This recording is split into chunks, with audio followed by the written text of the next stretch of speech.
যেমন করে নদীর বাতাস সন্ধে ছুঁয়ে যায়, ধানের বুকে শুয়ে আলো বৃষ্টি সুরে গায়।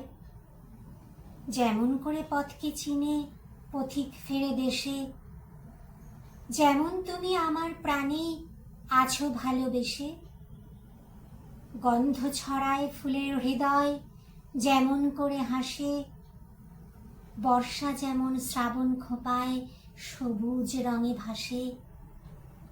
যেমন করে উষার মতো নেচে ওঠে পাখি, তোমার বুকে আমি তেমন সুখ হয়েই থাকি। পথের আছে ধুলোর আদর চন্দ্র তারা রাতে, তোমায় নিয়ে একলা হওয়া জ্যোৎস্না ভেজা ছাতে। চোখের যেমন জ্যোতি আছে আমার তুমি তাই, তোমার সাথে চলতে চলতে সন্ধে হতে চাই। তোমার সাথে চলতে চলতে সন্ধে হতে চাই।